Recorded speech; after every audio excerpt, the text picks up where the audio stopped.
Hi guys, tudo bem com vocês? O meu nome é Leonardo e hoje eu estou aqui para falar com vocês sobre o verbo there to be, que é bem conhecido na língua inglesa, então aproveita e já vai se inscrevendo no canal, clique em curtir e roda a vinheta!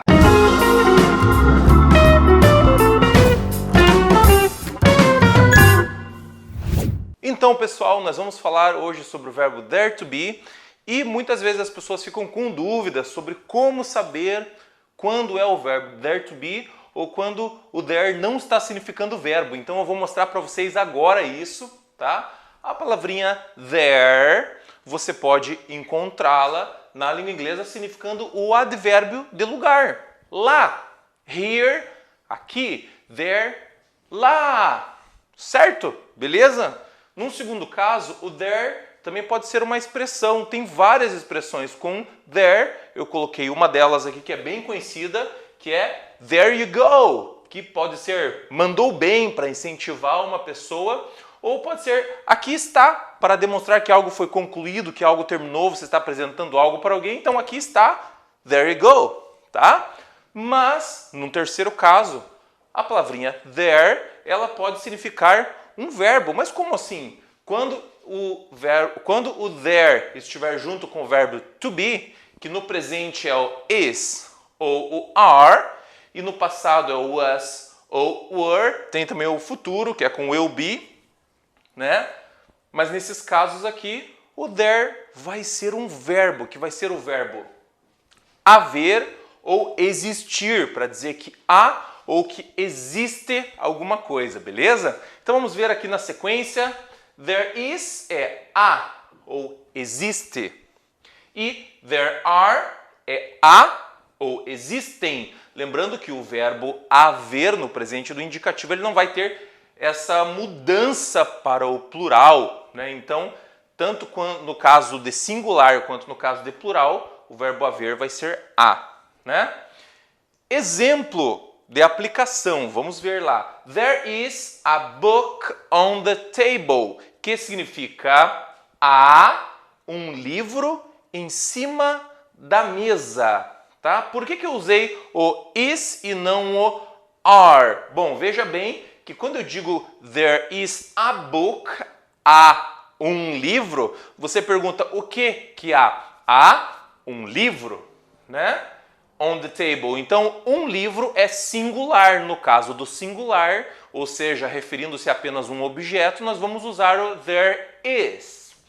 No segundo caso, nós temos ali there are many books on the table, ou seja, existem many books, muitos livros on the table, em cima da mesa. Então, nesse caso de muitos livros, você observa que a oração está no plural, certo?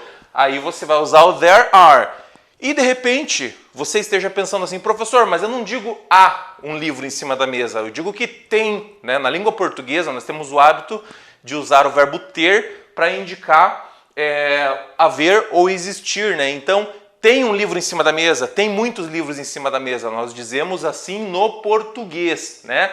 Na língua inglesa, o verbo ter, ele é usado para posse, então para algo que você possui e que tem. Quando você quer dizer que há ou que existe algo, você vai usar o verbo there to be. Então muitos alunos se confundem na hora de traduzir uma sentença, quando é para traduzir uma frase assim, por exemplo, tem muitas pessoas na rua, né? Esse tem no português, você não vai usar o verbo have no inglês. Você vai usar o there to be, porque nós estamos dizendo que há muitas pessoas na rua. Tá bom, pessoal? Então agora eu vou mostrar para vocês uns exemplos e aguenta aí. Então, galera, para melhor explicar para vocês, eu trouxe aqui 3 frases que eu vou apresentá-las na forma afirmativa, negativa e interrogativa, ok? Assim vocês vão conseguir entender melhor como funciona esse there to be nas suas diversas aplicações, tá bom? Então vamos lá, a primeira frase que eu tenho aqui para vocês, na forma afirmativa, ou seja, para afirmar alguma coisa, né? Nós temos there is a car in the street. Esta frase, there is a car in the street, significa que há ou existe, né, um carro, a car in the street. Então eu usei there is exatamente porque nós estamos nos referindo a uma coisa, a um carro singular, ok? Na frase seguinte, nós temos there is a spider in the garden, que significa que há ou existe uma spider, uma aranha, né, in the garden, no jardim, tá? Então, como estamos nos referindo apenas a uma aranha, estamos afirmando que existe, que há uma aranha lá, estamos usando o there is. Depois, nós temos uma frase no plural e por isso estamos usando there are. Então, temos aqui there are, existem, né? Many people wearing masks. Então, há muitas pessoas, many people, muitas pessoas wearing masks, usando máscaras, que a gente pode dizer também face masks, máscaras faciais. Agora vamos ver essas três frases na forma negativa, ou seja, negando. A negação vai ter sempre a presença do não no português e no inglês not, ok? Então vamos lá. Na negativa, essa frase vai virar negativa. There isn't a car in the street. Ou seja, there isn't é não há, né? Não existe, tá? There isn't. Não há ou não existe, né? There isn't a car in the street. Então não há um carro na cidade. Lembrando que o isn't, ele é o is mais o not. Então poderia ser escrita a frase there is not ou there isn't, ok? Próxima frase. There is not a spider in the garden. Ou seja, não há ou não existe uma aranha no jardim, né? Então aqui eu coloquei there is not para se diferenciar da frase anterior, mas poderia ser também there isn't. Aliás, o there isn't, there aren't é muito mais usado. Essa contração é muito mais usada na língua inglesa, tá bom? Depois, a frase seguinte, ela está no plural. There aren't. Então esse aren't, que é a contração do are mais o not, né? Então, there aren't many people wearing masks significa, né, que não há muitas pessoas usando máscaras. Então agora nós estamos na forma negativa. Tá bom, pessoal? Vamos ver na sequência a interrogativa com as mesmas frases para que você possa entender melhor.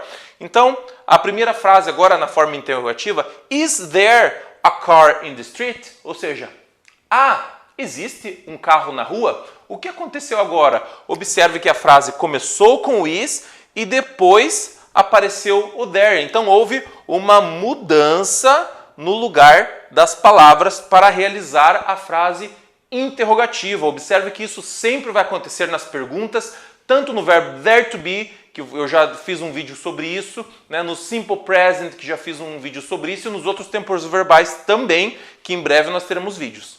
Tá bom, pessoal? Depois, is there a spider in the garden? Ou seja, há uma aranha no jardim? Então, da mesma forma, o is trocou de lugar com o there, ao invés de começar there is, começou com is there, tá? Então, quando você percebe essa troca e o question mark, ponto de interrogação no final da frase, você nota, obviamente, que é uma pergunta, is a question, ok? E a última sentença que nós temos aqui é are there many people wearing masks? Que nós traduziríamos com há ou existem many people wearing masks, né? Agora também aconteceu a mesma coisa, ao invés de começar a frase com o there, está começando com o are, né? Para informar que é uma pergunta. Então você conseguiu entender a diferença das frases interrogativas, onde existe essa mudança, com as palavras que começam e o question mark, ponto de interrogação? Você conseguiu notar que na frase negativa a gente acrescenta not? E você conseguiu notar que a frase afirmativa começa com o there e depois o verbo to be, que pode ser is, se for singular, ou are no plural? Então, na última parte do vídeo nós vamos fazer alguns exercícios para ver se você entendeu esse assunto. Aguarda aí que já está acabando, ok? Valeu, até daqui a pouquinho. Então vamos agora para a hora de testar os nossos conhecimentos. Você entendeu esse conteúdo? Será? Então vamos ver lá o verbo there to be. Eu escolhi uma frase, que é a frase There is a laptop on the table, que significa há um notebook, né, em cima da mesa. Lembrando que nós falamos notebook aqui no Brasil para se referir ao computador portátil, né, esse que a gente pode levar para qualquer lugar, mas em inglês notebook é caderno. Para se referir a este objeto, nós falamos laptop, tá? Então, there is a laptop on the table. Vamos reescrever essa frase em todas as formas, afirmativa, negativa, interrogativa, no singular e também no plural. Então, na forma afirmativa, no singular, ou seja, existe, né? No singular. Como nós faríamos aqui? A laptop on the table, vamos completar com there is. Então, there is a laptop on the table, há um notebook em cima da mesa, tá?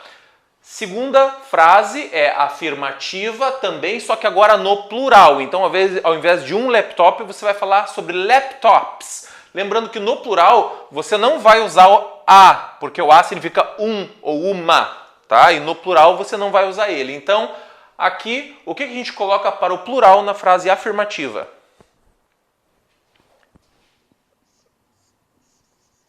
There are. Então fica there are laptops on the table, ou seja, há notebooks, né, em cima da mesa, tá bom? Agora a frase negativa, não há, não existe. Como vai ficar? Essa mesma frase, só que no singular. Então não há um laptop em cima da mesa. Como a gente vai falar isso? There is not ou there isn't. Lembra que o isn't é o is mais o not? There isn't a laptop on the table. Não há um laptop em cima da mesa. No plural, não existem laptops em cima da mesa. Como a gente vai colocar isso? There aren't. There aren't laptops on the table. Ou seja, não há computadores, notebooks, né, em cima da mesa. E agora vamos para a forma interrogativa, onde a gente vai perguntar. Então vamos ver a forma interrogativa, como ela acontece no singular e também no plural. No singular, como a gente vai fazer? Há um computador em cima da mesa? Is there a laptop on the table? Há um notebook, ou esse computador portátil, em cima da mesa? No plural, como nós fazemos? Are there laptops on the table? Há ou existem computadores, notebooks, em cima da mesa? Então, agora você viu o verbo there to be em todas as suas formas no presente. E você pegou uma frase e reescreveu ela de diversas formas. Se você ainda tiver dúvidas sobre o verbo there to be, deixa nos comentários, tá bom? Esse vídeo eu quero oferecer especialmente para minha querida Clarinha, que há alguns dias a Clara entrou em contato comigo, ela estava fazendo as atividades da escola dela, ficou com um pouco de dúvida, então esse vídeo está sendo gravado especialmente para minha querida Clarinha, tá? E um abraço para toda a família dela. E se você tiver alguma dúvida, deixa lá nos comentários. E é isso, a aula de hoje. Não se esqueçam de se inscrever no canal, de curtir o vídeo, tá bom? Então, muito obrigado pela presença de todos vocês aqui até o final e bye bye!